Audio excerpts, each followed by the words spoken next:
सबसे पहले तो दिलीप जी एडीवी न्यूज़ 7 में आपका स्वागत है जी। बहुत बहुत धन्यवाद। मेरे साथ दिलीप जी छात्र नेता हैं। आज इनसे बात करूंगा मैं अपने चैनल एडीवी न्यूज़ 7 पे, और बात की शुरुआत करूंगा कि जो अभी हमारे बिहार में छात्रों के ऊपर अत्याचार हो रहा है, जुल्म हो रहा है, छात्र परेशान है, इतनी बेरोजगारी है, उसके बाद भी सरकार वादे करते हैं। सिर्फ सरकार ने वादा किया था इतनी नौकरियां देंगे, कहीं कोई पता नहीं है।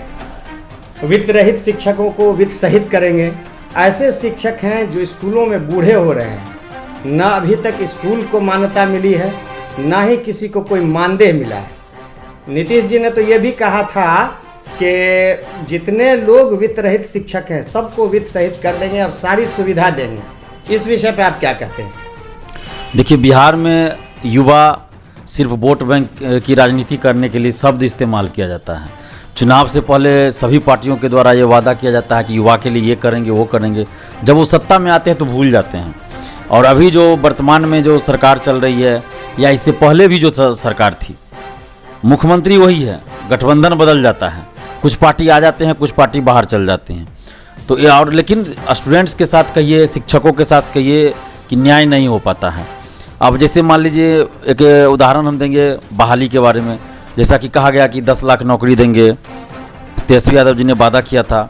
जब वो उप मुख्यमंत्री बने उसके बाद भी उन्होंने कहा कि हम 10 लाख नौकरी देंगे। मुख्यमंत्री जी ने कह दिया 10 लाख क्या, हम तो 20 लाख देंगे। 10 लाख नौकरी, 10 लाख रोजगार भी देंगे। लेकिन जब अब उसको लागू करने के बाद आया तो देखिए आजकल हो रहा है शिक्षकों की बहाली, 3.5 लाख पद खाली है। और 2019 से शिक्षक अभ्यर्थी आंदोलन कर रहे हैं। दिसंबर में जब ये लोग आंदोलन किए तो कहा गया कि 20 दिसंबर तक आ जाएगा, 22 दिसंबर तक आ जाएगा, नहीं आया।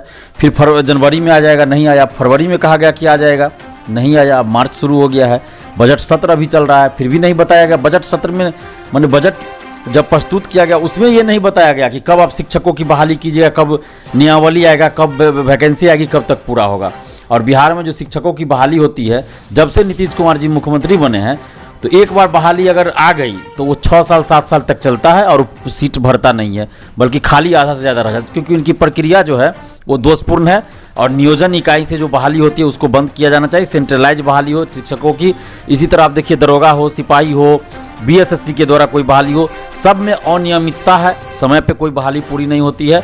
तो नियमित हो बहाली, 1 साल के अंदर बहाली प्रक्रिया पूरी हो, चाहे दरोगा का हो, सिपाही का हो, या बीएसएससी के थ्रू कोई हो या बीपीएससी के थ्रू हो, और उसमें पारदर्शिता लाई जाए, सेटिंग नहीं हो, किसी तरह की धांधली ना हो, पेपर लीक ना हो। पेपर लीक बहुत बड़ी समस्या है बिहार में, कि चाहे वो दरोगा हो, सिपाही हो, बीपीएससी हो या बीएसएससी हो या एसटीईटी की परीक्षा हो, बीटेट की परीक्षा हो, सब का पेपर लीक हो जाता है।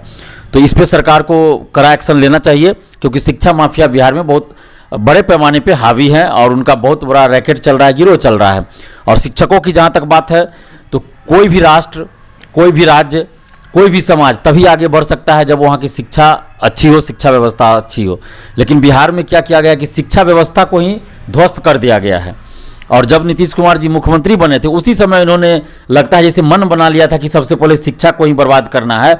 और शिक्षक नियुक्ति नियमावली 2006 लाया गया था, जिसमें मुखिया को ये दिया गया था जिम्मेवारी कि आप शिक्षकों की नियुक्ति कीजिए।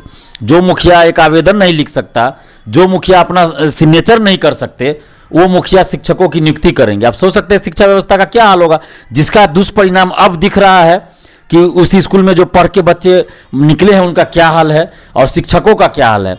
और दूसरी तरफ आप शिक्षकों को सम्मान नहीं दे रहे हैं।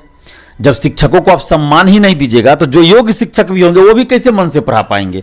आप शिक्षकों को 4000 में बहाल करते हैं, शुरू में किए थे 9000 में, फिर बहाल किए, फिर कभी 20,000, कभी 21,000। इस तरह से मतलब उनको एक तरह से मजदूरी दे रहे हैं। जैसे लगता है एक राजमिस्त्री काम करते हैं ना, जो एक दिन में काम किए, शाम को उनको मजदूरी मिलता है। इस तरह आप शिक्षकों का हाल बना दिए। तो जब तक शिक्षकों को आप सम्मान नहीं दीजिएगा तो शिक्षा व्यवस्था नहीं सुधर सकती। सबसे पहले शिक्षकों को सम्मान दीजिए। आज कोई भी कुछ कह ले, लेकिन हकीकत यही है कि शिक्षक वही बनते हैं, 99% की मैं बात कर रहा हूं, जिनको अब लगता है कि हम दूसरा नौकरी नहीं कर सकते तो चलो अब शिक्षक बन जाते। यह हकीकत है बिहार की।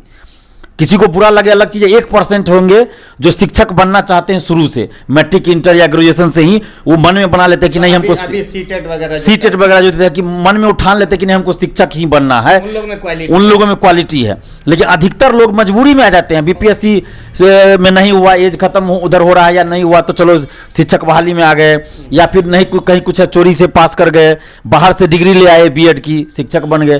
तो इस तरह से बिहार की शिक्षा व्यवस्था नहीं सुधर सकती है ना। शिक्षा व्यवस्था को सुधारने के लिए आमूलचूल परिवर्तन की जरूरत है, एक क्रांतिकारी फैसला लेने की जरूरत है, जो कि मौजूदा समय में किसी भी नेता में नहीं दिखता है।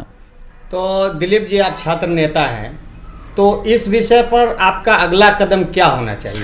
देखिए, अगला कदम तो अभी हम नहीं बता पाएंगे। हम पिछले 6 साल से छात्र हित में लड़ाई लड़ रहे हैं, जो भी एजुकेशन से मुद्दा है उसको लेकर, लेकिन अभी हम बीमार हैं।